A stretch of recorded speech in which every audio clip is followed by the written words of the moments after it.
আসসালামু আলাইকুম। সবাই কেমন আছেন? আশা করি সবাই ভালো আছেন। আজ আপনাদের জন্য নিয়ে এসেছি নতুন গল্পের প্রথম পর্ব। আশা করি গল্পটি আপনাদের ভালো লাগবে। তাহলে চলুন শুরু করা যাক। রাতুল মাহিকে কোলে নিয়ে মুচকে একটা হাসি দিয়ে বলে, ভাই নীল, তোর টাকা আমি বিফলে যেতে দেব না। এক পাই করে উসুল করব। এই বলে মাহিকে বিছানার উপর শুইয়ে দিয়ে হামাগুড়ি দিয়ে মাহির বুকের উপর লুটিয়ে পড়ল। ধীরে ধীরে মাহির বুক থেকে শাড়ির আঁচল সরিয়ে দিল রাতুল। মাহির চোখে জল। সে করুণ দৃষ্টিতে রাতুলের দিকে তাকিয়ে আছে। এই চাহনি কিছু বলতে চায় রাতুলকে। হঠাৎ মাহি যা করলো তার জন্য রাতুল একদম প্রস্তুত ছিল না। আচমকা মাহির এরকম আচরণে রাতুল ভেবাচাকা খেয়ে যায়। এরপর যা হলো। আমার নাম মোহাম্মদ সৈয়দ চৌধুরী নীল। ফ্যামিলিতে আমি, মা বাবা, ছোট ভাই, দাদু, মেজো চাচা চাচিমা তাদের একমাত্র ছেলে, আর ছোট চাচা চাচিমা তাদের একমাত্র মেয়ে। আমাদের ফ্যামিলি অনেক বড়, তবে সবার হর্তাকর্তা আমার দাদু। খুবই স্ট্রং ভদ্রলোক। বয়স আনুমানিক 70-এর কাছাকাছি, কিন্তু এখনো নুয়ে পড়েনি। বাড়ির মধ্যে তার কথার উপর কেউ যায় না। দাদু যেটা বলবে সেটাই। দাদু এক কথার মানুষ, ওনার কথা নড়চড় হয় না। বাড়ির সবাই এক কথায় নমিও করে চলে দাদুকে, কারণ সবাই ভয় পায়। আমাদের ফ্যামিলিতে একটা রেওয়াজ আছে, এই বংশের পুরুষ বাইরের কোনো মেয়েকে বিয়ে করতে পারবে না, একমাত্র ফুপির মেয়েকে বিয়ে করতে পারবে। আপন ফুপি না থাকলে দূর সম্পর্কের ফুপি হলেও চলবে। কিন্তু আমার এই রেওয়াজটা মোটেই ভালো লাগে না। আরে ভাই, নিজের পছন্দ অপছন্দ বলতে কিছু আছে, কিন্তু আমিও ভয় পাই দাদুকে, তাই মুখের উপর কিছু বলতে পারি না। আমি দেখতে খুবই হ্যান্ডসাম, গায়ের রং ফর্সা, লম্বায় আনুমানিক 5 ফুট 9 ইঞ্চি হব। দেখতে সুদর্শন এক যুবক। পড়াশোনা কমপ্লিট করে বেকার ঘুরছি। বাবার বিজনেস আছে, যখন তখন গিয়ে বসতে পারি, তাই নিজের মন মতো করে দিন কাটাচ্ছি। আমার সাথে আমার বেস্ট ফ্রেন্ড রাতুল সবসময়ের সঙ্গী। আমাদের বন্ধুত্ব ছোটবেলা থেকে। বন্ধু না বলে আমরা দুই ভাইও বলা যায়। একে অপরকে ছাড়া চলে না। একদিন সামান্য কিছু কথা নিয়ে আমাদেরকে খুব বকা দেয় দাদু। আমার জিদ চেপে গেল। মনে মনে সিদ্ধান্ত নিলাম এই বাড়িতে আর এক মুহূর্ত না। রাগ করে বাড়ি থেকে চলে গেলাম বাহিরে। বাহিরে বলতে দেশের বাহিরে। আমার সাথে আমার বন্ধু রাতুলও গিয়েছিল। একজোড়ের পাখি, একে অপরকে ছাড়া কিভাবে থাকি বলুন। বাহিরে যাওয়ার উদ্দেশ্য ছিল নিজের পায়ে দাঁড়ানো। 5 বছর থেকে আজ দুজন একটা রেস্টুরেন্টের মালিক হয়েছি। বাংলাদেশে ফেরার জন্য মন খুব আনচান করছে। এমনিতে ফোনে সবার সাথে কথা হয়। যখনই ফোন দেই মা খুব কান্না করে, তাই সিদ্ধান্ত নিলাম বাংলাদেশে ফিরে যাব। প্রায় দীর্ঘ 5 বছর পর আজ দেশে ফিরলাম। দুজনে এয়ারপোর্ট থেকে গাড়ি নিয়ে বাড়ি ফিরছি। এদিকে বাড়িতে সবাই আমাদের জন্য পথ চেয়ে বসে আছে। আমার ফুফাতো বোন মাহিও এসেছে। আমার ফুফাতো বোনের পুরো নাম মাহি আক্তার মাহি। দেখতে খুবই স্মার্ট, খুবই সুন্দরী। যে কেউ নজর কাড়ে ওর সৌন্দর্য। খুবই মায়াবতী একটা মেয়ে। মাহির ক্রাশ হচ্ছে রাতুল। যখন থেকে মাহি বুঝতে শিখেছে তখন থেকেই সে রাতুলকে ভালোবাসে। রাতুলও মাহিকে ভালোবাসে। কিন্তু একদিন মাহিকে তার ভালোবাসার কথা বলতে গিয়ে আড়ালে থেকে দাদুর কথা শুনে ফেলে। সেদিন থেকে সে মনে পাথর চাপা দিয়েছে, কিন্তু মাহি পারেনি। সে তার ভালোবাসার কথা প্রকাশ করেছে রাতুলের কাছে। রাতুল মাহিকে খুব অপমান করে, যাতে মাহি রাতুলকে ভুল বোঝে। কিন্তু মাহির মন থেকে রাতুলের জন্য ভালোবাসা এক বিন্দু কমেনি। 5 বছর আগে রাতুল মাহিকে কাঁদিয়ে চলে গিয়েছিল আমার সাথে। আজ সে 5 বছর পর আমার সাথে বাড়িতে ফিরছে। মাহির মন আনচান করছে। 5 বছর পর সে আবার মুখোমুখি হতে চলেছে রাতুলের। সবাই বাড়ির গেটে দাঁড়িয়ে আমাদের জন্য অপেক্ষা করছে। কিছুক্ষণের মধ্যে আমাদের গাড়ি এসে পৌঁছলো গেটের সামনে। প্রথমে আমি গাড়ি থেকে নামার পর আমার সাথে রাতুলও নেমে আসে। এতগুলো বছর পর রাতুলকে দেখে মাহির বুকের ভিতর ধপ করে উঠল। মাহি মনে মনে বলে, কিন্তু উনি হঠাৎ করে এতগুলো বছর পর আবার এখানে কেন আসলো? খুব তো 5 বছর আগে আমাকে কাঁদিয়ে চলে গিয়েছিল, তাহলে আবার ফিরে আসলো কেন? ভালোই তো ছিলাম ওনার ফেলে যাওয়া স্মৃতি নিয়ে। মাহি রাতুলের দিকে তাকিয়ে তাকিয়ে কথাগুলো ভাবছে।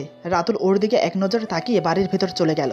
আমি ওকে হাঁ করে তাকিয়ে থাকতে দেখে বললাম, কিরে পিচ্চি বুড়ি, এভাবে এখানে হাঁ করে দাঁড়িয়ে আছিস কেন? আমার কথা মাহির হোঁশ ফেরে। সে কোনো রকম নিজেকে সামলে নিয়ে বলে, নীল ভাইয়া, আমি মোটেও আর পিচ্ছি নেই। আমি এখন অনার্স 2nd ইয়ারে পড়ি। আমি বললাম, ও তাই বুঝি? আমি আরো ভাবলাম তুই এখনও সেই 5 বছর আগের পিচ্চিটাই আছিস। পাশে দাঁড়িয়ে থাকা মা বলে, নীল, মাহির পিছনে না লেগে ভিতরে যা। দাদু কিন্তু তোদের দুজনের উপর অনেক রেগে আছে।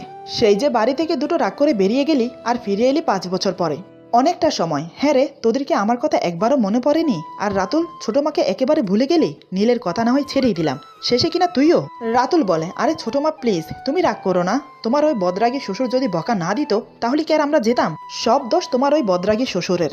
আমি বললাম, রাতুল তুই ঠিক বলেছিস। আম্মু, তোমার ওই রাগী অবসরপ্রাপ্ত কর্নাল দ্য গ্রেট আলতাফ চৌধুরী কোথায়? এই কথা বলে আমি আর রাতুল দুজন দুই দিক থেকে মাকে জড়িয়ে ধরি। মা বলে, ফাজিল ছেলে, দাদুকে এমন বলতে হয়? যা গিয়ে দেখ, ওনার রুমেই আছে, অনেক রেগে আছে তোদের উপর। আমি বললাম, আচ্ছা তুমি থাকো, আমরা গেলাম। এই বলে আমি আগে আগে চলে গেলাম। রাতুল যেতে নিলে দেখে মাহি দরজার সাথে লেগে দাঁড়িয়ে আছে। মাহির দিকে এক পলক তাকিয়ে আমার পিছু পিছু চলে আসে রাতুল। মাহি মনে মনে বলে, সত্যি রাতুল ভাই, আপনি কখনোই বুঝলেন না আমার ভালোবাসাটা। সবসময়ের মতো আবেগ ভেবেই উড়িয়ে দিলেন। যদি কখনো বুঝতেন যে এটা ক্ষণিকের আবেগ নয়, এটা অফুরান্ত ভালোবাসা, তাহলে হয়তো আমাকে এতটা অবহেলা করতে পারতেন না। তবে আমি জানি আপনি একদিন বুঝবেন আমার ভালোবাসা, কিন্তু তখন অনেক দেরি না হয়ে যায়। মনে মনে কথাগুলো বলে চোখের কোণে জমে থাকা পানিটা মুছে নিয়ে রুমে চলে গেল মাহি। এদিকে আমি আর রাতুল মাথা নিচু করে অপরাধীর মতো মুখ করে দাঁড়িয়ে আছি। বাড়ির সবাই ভয়ে ঘরের এক কোণে জড়োথর হয়ে দাঁড়িয়ে আছে। কি হবে সবার মনে একটাই প্রশ্ন। কিন্তু আমি আর রাতুল দাদুর চোখের মণি, দুজনকে অনেক ভালোবাসে দাদু। তবে এখন দাদু খুব রেগে আছে। দুজনের ওপর সামান্য একটু রাগ করেছিল বলে বাড়ি ছেড়ে চলে গিয়েছিলাম, তাও আবার 1-2 বছর না, পুরো 5 বছর পর ফিরে এসেছি। দাদু গম্ভীর মুখ নিয়ে অন্যদিকে ফিরে আছে, আমাদের দিকে তাকাচ্ছেও না, কথাও বলছে না। এটা দেখে আমার খুব খারাপ লাগছে। আমরা দুজন সেই কখন থেকে দাঁড়িয়ে আছি, সাথে বাড়ির সবাই। এখন আমি কথা না বলে আর থাকতে পারছি না, কারণ দোষ আমরাও কম করিনি। আমি বললাম, দাদু তুমি আমাদের মারো কাটো যা ইচ্ছে শাস্তি দাও, তবুও প্লিজ আমাদের সাথে কথা বলো। তুমি এভাবে কথা না বলে মুখ ঘুরিয়ে থাকলে আমাদের অনেক কষ্ট হয়। রাতুল বলে, হ্যাঁ দাদু তুমি জানো আমরা আর তোমার সেই বেকার নাতি নেই। আমরা এখন অনেক বড় একটা রেস্টুরেন্টের মালিক, আমাদের বিজনেস প্রায় সারা বাংলাদেশে। তুমি আর আমাদের বেকার বলতে পারবে না, এখন তো আমরা নিজের পায়ে দাঁড়িয়েছি, এবার তো কথা বলো প্লিজ দাদু। আমাদের কথা শুনে দাদু এবার আমাদের দিকে ফিরে তাকিয়ে বলে, তোরা আমাকে কি ভাবিস বলতো, আমি পাথর? ওরে আমারও তো কষ্ট হয়, আমিও তোদের ভালোবাসি, কিন্তু প্রকাশ করে বলতে পারি না, এটাই আমার সমস্যা। তাই বলে তোরা আমাকে এভাবে ছেড়ে চলে যাবি? আর রাতুল তুই আমাকে পর ভাবতে পারিস, কিন্তু আমি নই। তুই শুধু আমার বন্ধুর নাতি ছিলি না, নীলের মতো তোকেও আমি নিজের নাতি মনে করি। হয়তো তোরা দুজন আমাকে পর ভাবতে পারিস, তবে আমি না। কথাটা শেষ হতে আমরা দুজন গিয়ে দাদুকে জড়িয়ে ধরি। রাতুল বলে, কে বলেছে আমি তোমাকে পর ভাবি? তুমি তো আমার দাদু, আমরা তোমাকে অনেক বেশি ভালোবাসি। দাদু আমাদের দুজনকে জড়িয়ে ধরে কান্না মিশ্রিত কণ্ঠে বলে, যাক অবশেষে সবটা ঠিক হলো, এবার শান্তিতে নীল আর মাহির বিয়েটা দিয়ে দেওয়া যাবে। দাদুর কথা শুনে আমার আর রাতুলের হাসি মুখটা মুহূর্তেই ফ্যাকাশে হয়ে গেল। দুজনের মাথা যেন আকাশ ভেঙে পড়ল। আসতে না আসতে এসব কি শুনছি। রাতুল অবাক হলেও ব্যাপারটা স্বাভাবিকভাবে নিল, কারণ আজ থেকে 5 বছর আগেই দাদুর মুখে এই কথাটা শুনেছে সে। সেজন্যই তো মাহিকে নিজের ভালোবাসার কথা বলতে পারেনি, দূরে সরিয়ে দিয়েছিল মাহিকে। কিন্তু কথাটা আমি হজম করতে পারছি না, এটা কখনোই হতে পারে না। মাহিকে আমি বিয়ে করব? ইম্পসিবল। মাহিকে আমি সে চোখে কোনোদিন দেখিনি, ওকে আমি আমার ছোট বোনের মতো দেখেছি। সেই মাহিকে আমি বিয়ে করব? না, এটা কখনোই হতে পারে না। দাদু বলে, আচ্ছা অনেক হয়েছে কথা, তোরা অনেক দূর থেকে এসেছিস, আগে গিয়ে হাত মুখ ধুয়ে নে, তারপর বসে এসব নিয়ে আলোচনা করা যাবে, ওকে? আমি আর এক মুহূর্ত থাকতে পারছি না এই রুমে, তাই দাদু থেকে বিদায় নিয়ে রুম থেকে বেরিয়ে গেলাম। রাতুল বলে, দাদু আমিও যাই, আমাকে বাসায় যেতে হবে, আব্বু আম্মু চিন্তা করছে। এই বলে রাতুল বিদায় নিয়ে চিন্তিত ভরা মন নিয়ে রুম থেকে বেরিয়ে গেল। মাহি রুম থেকে বেরিয়ে এদিকেই আসছিল, হঠাৎ রাতুলের সাথে ধাক্কা খেয়ে পড়ে যাচ্ছিল মাহি। রাতুল তখনই মাহিকে ধরে ফেলে, এক হাত মাহির কোমরে আর অন্য হাত মাহির মাথায় ধরে আছে। এদিকে মাহি ভয়ে চোখ বন্ধ করে শক্ত হাতে রাতুলের শার্টের কলার ধরে আছে। রাতুল অপলক দৃষ্টিতে মাহির দিকে তাকিয়ে আছে, যেন মনে হচ্ছে কত বছরের পিপাসা মিটাচ্ছে। চোখের পলক ফেলতেই ভুলে গেছে রাতুল, মনে হচ্ছে চোখের পলক ফেললেই দেখা কম হয়ে যাবে। মাহি আস্তে আস্তে চোখ খুলে তাকিয়ে দেখে একজোড়া চোখ মাতাল দৃষ্টিতে ওর দিকে তাকিয়ে আছে, যেন চোখের ভাষায় অনেক কিছু বলতে চাইছে। রাতুল এক হাত দিয়ে মাহির মুখের উপরে আসা চুলগুলো আলতো করে সরিয়ে দিল, নিজের অজান্তে ঠোঁটজোড়া এগিয়ে নিয়ে গেল মাহির কপালের দিকে। এদিকে মাহি রাগ অভিমান ভুলে আবেশে দুটি চোখ বন্ধ করে নিল। রাতুল চোখ বন্ধ করে মায়ের কপালে আলতো করে একটা চুমু দিল। মাই কেঁপে উঠে রাতুলের গলা জড়িয়ে ধরল। চোখ বন্ধ অবস্থায় রাতুল মাহির 2 গালে আলতো করে চুমু দিল। রাতুলের ভালোবাসার পরশে মাহি কেঁপে কেঁপে উঠছে। হঠাৎ রাতুলের কিছু একটা মনে পড়তেই হোঁশ ফিরল। রাতুল তৎক্ষণাৎ মাহিকে ছেড়ে দিল। আবেগের বশে ও অনেক বড় ভুল করতে যাচ্ছিল। অনেকক্ষণ হয়ে যাওয়ার পরেও রাতুলের কোনো সারা শব্দ না পেয়ে মাহি চোখ খুলে তাকালো। রাতুল বিরক্তি ভাব নিয়ে বলে, কিভাবে হাঁটিস যে যখন তখন যেখানে সেখানে পড়ে যাস? এত বড় হয়েছিস এখনো ভালো করে হাঁটা শিখলি না? এরপর থেকে ভালো করে দেখে শুনে হাঁটবি, নয়তো পরের বার আর আমি ধরতে আসবো না, যত সব। কথাগুলো বলে রাতুল চলে গেল, কিন্তু মাহি টলমলো চোখে রাতুলের চলে যাওয়ার দিকে তাকিয়ে থাকে, কারণ মাহি এখনো শোনেনি ওর সাথে আমার বিয়ে ঠিক হয়েছে। এদিকে আমি রুমে এসে আম্মুকে বললাম, এটা কোনো নিয়ম হলো আম্মু? এই নিয়ম কে তৈরি করেছে বলো তো? নিজের ফুফাতো বোনকে বিয়ে করতে হবে, এটা কোনো কথা? মা বলে, তোর দাদু আগে থেকে এই নিয়ম মেনে এসেছে। তোর দাদুও তার ফুফাতো বোনকে বিয়ে করেছে, আর তোর বাবাও তার ফুফাতো বোনকে বিয়ে করেছে, তাই সেই নিয়ম অনুযায়ী তোকেও মাহিকে বিয়ে করতে হবে। তুই আসবি বলে মাহি এখানে এসেছে, ও হয়তো রাতে চলে যাবে, ওকে গিয়ে দিয়ে আসবি, নয়তো দাদু রাগ করবে। আমি বললাম, আমি মানি না এই অদ্ভুত নিয়ম, আরে নিজেরও তো একটা পছন্দ অপছন্দ থাকতে পারে। মা বলে, না পারে না, তোকে যখন বলা হয়েছে মাহিকে বিয়ে করা লাগবে তো লাগবেই, বাবা যা বলেছে তাই হবে, আর কোনো কথা হবে না, ওকে? আমি বললাম, কিন্তু মা, আমি কিছু বলার আগেই রাতুল চলে আসলো। রাতুল বলে, নীল আমি বাসায় যাচ্ছি, তুই যাবি নাকি আমি একাই চলে যাব? আমি বললাম, আরে না দাঁড়া, আমিও যাব। এই বলে দুজনেই বেরিয়ে গেলাম, উদ্দেশ্য রাতুলের বাড়ি। গাড়ি চালাচ্ছিলাম আমি, এমনিতেও মেজাজটা খুব খারাপ হয়ে আছে, কারণ মাহিকে বিয়ে করার ব্যাপার নিয়ে। আমি অনেক আগে থেকেই জানি রাতুল আর মাহি একে অপরকে ভালোবাসে, কিন্তু রাতুল ইগনোর করছে, সেটাও আমার চোখে পড়েছে। তবে আমি কখনো ওদের মাঝে কথা বলতে যাই না। কথাগুলো ভাবতে ভাবতে একটু অন্যমনস্ক হয়ে গাড়ি চালাচ্ছি। হঠাৎ আমার গাড়ির সাথে কিছু একটা ধাক্কা লাগলো। আমি তাড়াতাড়ি গাড়ির ব্রেক কষে বললাম, ও শেট। রাতুল বলে, দেখে শুনে গাড়ি চালাবি তো, দেখ কি হলো। রাতুলের কথা শুনে আমি গাড়ি থেকে নেমে বাইরে এসে দেখি একটা মেয়ে স্কুটি নিয়ে আমার গাড়ির সামনে পড়ে আছে। এইটা দেখে আমি মেয়েটিকে যখন সাহায্য করতে এগিয়ে গেলাম, ঠিক তখনই মেয়েটি রেগে আমাকে বলে, এই যে ফাজিল লোক, নিজের বড় গাড়ি আছে বলেই কি ইচ্ছে মতো গাড়ি চালাবেন? রাস্তাটা কি আপনার দাদার? বদলোক একটা, যখন গাড়ি চালাতেই পারেন না তখন গাড়ি নিয়ে বের হন কেন রাস্তায়? বাড়ি থেকে বেরোনোর সময় এমনি মাথা গরম ছিল, এখন রাস্তার মাঝখানে এই মেয়েটার কথাগুলো শুনে মেজাজটা আরো খারাপ হয়ে গেল। আমি বললাম, হেই মাইন্ড ইউর ল্যাঙ্গুয়েজ, কিসব কথা বলছেন আপনি? মানছি যে আমার গাড়ির সাথে ভুল করে আপনার স্কুটি ধাক্কা লেগে গেছে, তাই বলি কি বাপদাদা তুলে কথা বলতে হয়? আমার না হয় রাস্তাটা দাদার নয়, তা এই রাস্তাটা কি আপনার বাপের? মেয়েটি বলে, না রে, আপনার বাবার, আর আপনার বাবা আমার আঙ্কেল লাগে, চোখ থাকতে অন্ধ কোথাকার। মেয়েটার কথা শুনে আমি পুরো বোকা বনে যাই, আবার অন্যদিকে রাগে ফেটে যাচ্ছি। আমি দাঁতে দাঁত চেপে বললাম, আমি না হয় চোখ থাকতে অন্ধ, আপনার তো এয়া বড় বড় গরুর মতো দুটো চোখ আছে, তাহলে মরতে আমার গাড়ির সামনে আসলেন কেন? আমার কথা শুনে মেয়েটা মনে মনে বলে, এখন আমি কি বলবো? না না, হেরে গেলে চলবে না, কিছু তো একটা বলে জিততেই হবে। মেয়েরা কখনো ছেলেদের সাথে ঝগড়ায় হেরে যায় না। মেয়েটি মনে মনে কথাগুলো বলে আমাকে বলে, এই যে শুনুন, মাঝ রাস্তায় পায়ে পা লাগিয়ে ঝগড়া করবেন না তো, ঝগড়োটে লোক একটা। আমার আলুগুলো সব ফেটে চোচার হয়ে গেল রে। আমি বললাম, কি? এখন তো দেখছি আপনি শুধু অন্ধ নন, সাথে কানেও খাটো। এদিকে রাতুল আমাদের কাণ্ড দেখে মনে মনে বলে, কেউ কারো থেকে কম না। রাস্তার মাঝখানে গাড়ি থামিয়ে দুজন প্রাপ্তবয়স্ক ছেলে মেয়ে দাঁড়িয়ে দাঁড়িয়ে ঝগড়া করছে, দেখো কাণ্ড। এতক্ষণেও যখন আমি আসলাম না, তাই রাতুল গাড়ি থেকে নেমে আসে। গাড়ি থেকে নেমেই দেখে পুরো রাস্তা জ্যাম হয়ে গেছে। দুই দিকের রাস্তা থেকে গাড়ি হর্ন দিচ্ছে, অনেক মানুষ রেগে চেঁচামেচি করছে। চারিপাশে এত এত হইচই, কিন্তু আমাদের দুজনের হোঁশ নেই, দুজনে এক নাগারে ঝগড়া করেই যাচ্ছি। আমি বললাম, আপনার মতো মেয়ে যার বউ হবে তার আর বেঁচে থাকতে হবে না, মরার আগেই বেচারার জীবনটা নরক হয়ে যাবে। মেয়েটি বলে, এই শুনুন, আপনাকে আমার বিয়ে নিয়ে ভাবতে হবে না, আমি জানি আমি কেমন, আর যাই হোক আপনার মতো ঝগড়াটে কোনো লোককে বিয়ে করব না। এরই মধ্যে রাতুল চলে এলো। রাতুল বলে, নীল, কি হচ্ছেটা কি? কি বাচ্চাদের মতো মাঝ রাস্তায় দাঁড়িয়ে ঝগড়া করছিস? ভালো করে চারিপাশে তাকিয়ে দেখ, পুরো রাস্তা জ্যাম হয়ে গেছে, চল এখান থেকে। আমাকে টানতে টানতে গাড়ির দিকে নিয়ে যেতে যেতে বলে রাতুল।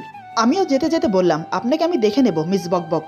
মেয়েটি বলে, দেখুন না, দেখুন, ভালো করে দেখুন, সামনেই তো আছি, ঝগড়টে লোক একটা। এরপর দুইজন দুদিকে চলে গেলাম। এদিকে মেয়েটি এক বস্তা রাগ নিয়ে বাড়ি ফিরল, ধূপধাপ পা ফেলে বাড়ির ভিতরে চলে গেল, কিন্তু এখনো আমাকে বকেই যাচ্ছে। বাজারের ব্যাগটা রেখে সোজা নিজের রুমে চলে গেল। তারপর হাত মুখ ধুয়ে মাথায় একটু পানি দিল, কেননা মাথাটা এখন ঠান্ডা করা দরকার। মেয়েটি একটু জোরে জোরেই বলে, কত খারাপ লোক, বড় গাড়ি আছে বলে রাস্তা এভাবে চালাতে হবে? আল্লাহ না করুক, যদি আমার কিছু একটা হয়ে যেত তাহলে আমার মাকে কে দেখতো? ভাগ্যিস আল্লাহ ঠিক সময় বাঁচিয়ে দিয়েছে। আবার যদি ওই লোকটার সাথে দেখা হয় তবে ওনাকে বুঝিয়ে দেব আমি রুবি কি জিনিস, আর ওনা থেকে কিছু টাকাও নেব, কেননা ওনার জন্য আমার স্কুটির সামনের আয়নাটা ভেঙে গেছে। এদিকে রুবির মা রুবিকে বকবক করতে দেখে বলে, কিরে, কার সাথে কথা বলছিস আর কাকে এত বকা দিচ্ছিস? রুবি বলে, আর বলো না মা, জানো আজকে কি হয়েছে? তারপর রুবি ওর মাকে সব খুলে বলল, আচ্ছা তুমি বলো আম্মু, যদি আমার কিছু হয়ে যেত? আর তুমি তো জানোই আমি কত সুন্দর করে স্কুটি চালাই, একদম এক সাইডে বললে চলে। মা বলে, তুই যে কেমন করে স্কুটি চালাস সেটা আমি খুব ভালো করেই জানি। স্কুটি নয়, মনে হয় প্লেন চালাচ্ছিস। ভাগ্যিস ওই ছেলেটার কিছু হয়নি। আমি শিওর যদি আর কিছুক্ষণ ওই ছেলেটা ওখানে থাকতো তাহলে তুই ওকে ঘন ধোলাই খাওয়াতি। রুবি বলে, কি, তুমি আমার আপন মা হয়ে আমাকে এভাবে বলতে পারলে? মনে তো হচ্ছে তোমার ওই ছেলেটার জন্য পরাণ কাঁদছে। যাও না, যাও গিয়ে ছেলেটাকে তোমার মির্জামাই বানাও। মা বলে, না থাক, আমার শুধু শুধু কারোর জীবন নষ্ট করার কোনো ইচ্ছে নেই। রুবি নাকি কান্না করে বলে, আম্মু। মা মুচকি এসে বলে, আরে আমি তো মজা করছিলাম, আমার মেয়ে অনেক ভালো, একদম সোনা মেয়ে, আয় খেতে আয়, আমি খাইয়ে দিচ্ছি। এদিকে রাতের খাবারের পর আমার মা বলে, নীল, মাহিকে ওর বাসায় দিয়ে আয়। কথাটা শুনে আমি ভুরু কুচকে তাকালাম, কিন্তু কিছু বললাম না, কারণ দাদু ছিল সামনে। মনে মনে রাগ হচ্ছিল খুব। আমি দিয়ে আসবো ওকে? ইম্পসিবল। ঠিক আছে বলে ওখান থেকে চলে আসলাম। মাহি চলে গেল রেডি হতে নিজের রুমে, আমি আর রাতুল বাহিরে চলে এলাম। আমি বললাম, রাতুল, তুই বরং মাহিকে বাসায় দিয়ে আয়। আসলে আমিই দিয়ে আসতাম, কিন্তু আমার একটা কাজ পড়ে যাওয়ায় যেতে পারছি না। আর এই রাতের বেলায় তো মাহিকে একা ছাড়তে পারছি না, তাই বলছি তুই ওকে দিয়ে আয়। আমার কথা কেন জানি রাতুলের বিশ্বাস হলো না, তাই ভ্রু কুচকে বলে, তোর আবার এখানে কিসের কাজ? তোর কাজ পড়লে আমি জানতাম না? সত্যি করে বলতো। আর আমি মাহিকে পৌঁছে দিতে পারবো না, পারলে তুই গিয়ে দিয়ে আয়, নয়তো ওর বাসা যাওয়ার দরকার নেই। রাতুলের শেষের কথাটা মাহি শুনে ফেলে। আসলে ও ভিতরে গিয়েছিল রেডি হতে। তারপর সবার থেকে বিদায় নিয়ে খুশি মনে বাইরে গাড়ির কাছে আসতেই রাতুলের কথা শুনতে পায়। কথাটা শুনে মাহির চোখের কোনো পানি জমে গেল। কোনো রকম কান্না আটকিয়ে আমার সামনে এসে বলে, নীল ভাইয়া, আপনার যদি সময় হয় তাহলে আমাকে দিয়ে আসতে পারেন, নয়তো থাক, আপনাদের কাউকে আমাকে দিয়ে আসতে হবে না, আমি একাই যেতে পারবো। আসলে কারোর ইচ্ছের বিরুদ্ধে তো কাউকে দিয়ে কিছু করানো যায় না। কথাটা বলেই মাহি চলে গেল। আমি বললাম, নে, হলো তো, ও তো চলে গেল, যা ওকে আটকা। রাতুল বলে, আরে আমি কেন যাব? ও তোর হবু বউ, তোর হবু বউ এভাবে রাতের বেলা একা বেরিয়ে গেল, তুই নিজে আনতে না গিয়ে একটা পরপুরুষকে যেতে বলছিস কেন? তোর একটা দায়িত্ব আছে, তুই এভাবে তোর দায়িত্ব আমার উপর চাপাতে পারিস না নীল। আমি বললাম, কি বললি? মাহি আমার হবু বউ, তাই তো? ওকে, ও যেহেতু আমার হবু বউ তাই ওর সব দায়িত্ব আমার। আর আমার এখন ইচ্ছে করছে না ওকে দিয়ে আসতে। যেহেতু ও আমার হবু বউ, তাই আমি ওকে পৌঁছে দেবো কি দেবো না সেটা একান্তই আমার ব্যাপার। ওকে। এই বলে আমি মাহি যে রাস্তায় গিয়েছে সেদিকে না গিয়ে তার উল্টো রাস্তায় চলে গেলাম। রাতুল বলে, আরে মাহি তো এই রাস্তায় গিয়েছে, তুই অন্য রাস্তায় যাচ্ছিস কেন? ও তো সেই কখন গিয়েছে, যদি কোনো বিপদ হয়।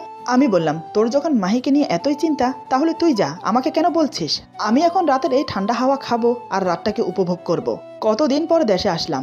জ্যাকেটের পকেটে হাত দিয়ে হাঁটতে হাঁটতে বললাম আমি, কেননা আমি জানি রাতুল ঠিক মাহিকে ওর বাসায় পৌঁছে দেবে, তাও আবার সই সালামতে। এদিকে হাঁটতে হাঁটতে প্রায় অনেক দূর চলে যায় মাহি। রাতের শহর, চারিদিকে আলো জ্বলছে, যেন মনে হচ্ছে রাত নয় এখনো দিন। রাস্তা দিয়ে সাঁই সাঁই করে একের পর এক গাড়ি চলে যাচ্ছে। মাহি সেদিকে তাকিয়ে মনে মনে বলে, আচ্ছা আমি যদি এখন এই গাড়ির নিচে চাপা পড়ে মরে যাই তাহলে কি রাতুল ভাই কাঁদবে, নাকি বলবে যে বাঁচলাম, অবশেষে আপদ বিদায় হলো। মাহির ভাবনার মাঝে রাতুল গাড়ি নিয়ে এসে মাহির সামনে দাঁড় করিয়ে বলে, রাস্তার দিকে তাকিয়ে ওভাবে কি দেখছিস? যেটা করার কথা ভাবছিস সেটা মাথা থেকে আর মন থেকে পুরোপুরি ভাবে মুছে ফেল, নয়তো মেরে এসব ফালতু ভাবনা ভাবার জন্য মাথা ফাটিয়ে দেব। জলদি গাড়িতে ওঠ। মাহি ওর দিকে তাকিয়ে মনে মনে আবার বলে, উনি তো আমার মনের সব কথা বুঝতে পারে, তাহলে আমি যে ওনাকে ভালোবাসি সেটা কেন বুঝতে পারে না? নাকি বুঝেও না বুঝার ভান করে থাকে? রাতুল বলে, কিরে কথা কানে যাচ্ছে না? রাস্তার মধ্যে এমন নাটক না করে গাড়িতে উঠে বস, অনেক জার্নিং করে এসেছি, ভীষণ ক্লান্ত লাগছে, তোকে বাসায় পৌঁছে দিয়ে লম্বা একটা ঘুম দেবো। মাহি বলে, তো যান, আপনাকে কে আসতে বলেছে? আমি নিজেই বাসায় চলে যেতে পারবো, কাউকে পৌঁছে দিতে হবে না। রাতুল বলে, মাহি রাস্তার মাঝে ঝামেলা করিস না, চুপচাপ গাড়িতে উঠে বস, তোর সাথে ঝগড়া করার মোড়ে নেই আমি, অনেক খারাপ লাগছে, একটু ভালো করে বললে কি হয়? আমি কি এতটাই খারাপ যে আমার সাথে একটু ভালো করে কথা বলা যায় না? নিজের মনে মনে কথাগুলো বলে একরাশ অভিমান নিয়ে মাহি গাড়িতে উঠে বসলো। মাহি গাড়িতে বসতে রাতুল গাড়ি স্টার্ট করে দিল। তারপর শুধুই পিনপিন নীরবতা, কেউ কারোর সাথে কথা বলছে না। গাড়ি মাহিদের বাসার সামনে আসতে রাতুল মাহিকে নামতে বলে, কিন্তু মাহি না নেমে সামনের দিকে তাকিয়ে বলে, আচ্ছা রাতুল ভাই, আমি কি অনেক খারাপ? আমাকে কি একটু ভালোবাসা যায় না? কথাটা বলে রাতুলের দিকে তাকালো মাহি, ওর চোখ থেকে টুপ করে এক ফোঁটা জল পড়লো। রাতুল সামনের দিকে তাকিয়ে বলে, বেশি কথা না বলে ভেতরে যা, অনেক রাত হয়েছে, নিশ্চয়ই তোর মা বাবা তোর জন্য চিন্তা করছে। আর এসব চিন্তা বাদ দিয়ে পড়াই মন দে, সামনের মাসে তো তোর বিয়ে, সেটা ভুলে যাস না। রাতুলের কথা শুনে মাহির বুকের ভেতরটা মোচড় দিয়ে উঠল। সে জানে আগামী মাসে তার বিয়ে। নিরাশ হয়ে কিছুক্ষণ রাতুলের দিকে তাকিয়ে থেকে মাহি গাড়ি থেকে নেমে গেল। রাতুলের দিকে আবার এক নজর তাকিয়ে বাড়ির দিকে যেতে লাগলো। রাতুল মাহি যাওয়ার পানে চেয়ে থেকে একটা দিক নিঃশ্বাস ফেলে, সিটে গায়ে এলিয়ে দিয়ে ওর দিকে তাকিয়ে আছে। যতক্ষণ না মাহি বাসার ভিতরে যায় ততক্ষণ। এদিকে রুবি রাতের টিউশনি শেষ করে বাড়ি ফিরছিল। হঠাৎ করে রুবির স্কুটি নষ্ট হয়ে যায়। কয়েকবার স্টার্ট দেওয়ার চেষ্টা করলো, কিন্তু না, কাজ হলো না। রুবি স্কুটিটা চেক করতে করতে বলে, উফ, এই স্কুটিটা এখনই খারাপ হতে হলো, আর হবেই বা না কেন? সকালে ওই লোকটা যে জোরে ধাক্কা দিয়েছে, এতে যে এখনো স্কুটিটা বেঁচে আছে এটাই তো অনেক। এই রাতের বেলা এটাকে ঠেলে ঠেলে নিয়ে যেতে হবে, একে তো শুনশান রাস্তা, তার উপর রাস্তায় আবার দুই পাওয়ালা কুকুর, মানে ফালতু ছেলে, তাদের নিয়ে বেশি ভয়। এটা মনে হতেই রুবি হাতের দিকে তাকিয়ে একবার চেক করে নিল যে ওর সেফটি কিটটা আছে নাকি। এমন একটা স্বস্তির নিঃশ্বাস ফেলে বলে, যাক বাবা, আছে। এইসব ভেবে দু হাতে স্কুটি ঠেলে নিয়ে যাচ্ছে রুবি। তবে ডান হাতের মুঠোয় একটা ধারালো খুর আছে, যেটা ও সবসময় নিজের কাছে রাখে সেফটির জন্য। যদি কোনো সমস্যা হয় তাহলে এটা দিয়ে নিজেকে প্রোটেক্ট করবে। আসলে আজ টিউশন করে ফিরতে একটু দেরি হয়ে গেছে, তাই একটু নার্ভাস ফিল করছে। এদিকে আমি মেন রোড ছেড়ে গলির রাস্তা দিয়ে হাঁটতে শুরু করেছি, কারণ রাস্তায় গাড়ি ঘোড়ার সাথে নিরিবিলি পরিবেশ পাওয়া যাচ্ছে না, তাই গলি ধরে হাঁটতে শুরু করেছি। গলি ধরে হাঁটছি আর ভাবছি কি করে আমার আর মাহির বিয়েটা আটকানো যায়। হঠাৎ আমার চোখে পড়লো রাস্তায় থাকা ল্যাম্পপোস্টের আলোয় সকালের সেই মেয়েটিকে। মেয়েটি তার স্কুটি নিয়ে ঠেলতে ঠেলতে এদিকেই আসছে। পুরোপুরি সঠিক হওয়ার জন্য একটু ভালো করে দেখলাম। দেখে মনে মনে বললাম, আরে সকালের ওই ঝগড়াটে মেয়েটা না, এত রাতে এখানে কি করছে? দাঁড়াও, এবার বাগে পেয়েছি, এখন বোঝাবো মজা। কথাটা বলে আমি মেয়েটার দিকে এগিয়ে গেলাম। একটু এগিয়ে গিয়ে লুকিয়ে পড়লাম, উদ্দেশ্য মেয়েটাকে ভয় দেখাবো। মেয়েটা যখন আমাকে ছেড়ে সামনে এগিয়ে গেল, ঠিক তখনই আমি মেয়েটার পিছু নিলাম। এদিকে মেয়েটার অনেকক্ষণ ধরে মনে হচ্ছে ওর পিছনে পিছনে কেউ ওকে ফলো করতে করতে আসছে। রুবি মনে মনে বলে, ভূতে অতটা ভয় না পেলেও মানুষে ভয় লাগে, কেননা ভূত প্রেত আসলে দোয়া বা সূরা পড়লে তারা চলে যায়, কিন্তু কোনো খারাপ মানুষ এই রাতের বেলায় আসলে কি করবে সেটা ভেবেই ভয় লাগে। এটা ভেবে মেয়েটি দাঁড়িয়ে পিছনের দিকে তাকিয়ে দেখলো, না, কেউ নেই। তারপর আবার পথ চলতে লাগলো। কিছু দূর যাওয়ার পরে দেখলো ওর পেছনে কেউ আছে, তার ছায়া স্পষ্ট দেখা যাচ্ছে। এবার মেয়েটি শিওর হয়ে গেল ওর পেছনে পেছনে কেউ তো আসছে, তাই আস্তে করে স্কুটিটা থামিয়ে দাঁড়িয়ে যায়। হঠাৎ মেয়েটি এমন একটা কাজ করলো যা দেখে আমি বিস্ময়ে অবাক হয়ে গেলাম। এটা তো মেয়ে না, নির্ঘাত একটা ডাকাত। বিস্ময়ে অবাক হয়ে কিছুক্ষণ তাকিয়ে রইলাম ওর দিকে, কি বলবো ভাষা খুঁজে পাচ্ছি না। মেয়েটির কাণ্ড দেখে মাথায় আমার রাগ চেপে বসেছে। এরপর যা হলো, আজকের গল্প এখানে সমাপ্ত। গল্পের বাকি অংশ পেয়ে যাবেন আগামী পর্বে। আশা করি গল্পটি আপনাদের ভালো লাগবে। সবাই ভালো থাকবেন, সুস্থ থাকবেন, আল্লাহ হাফেজ।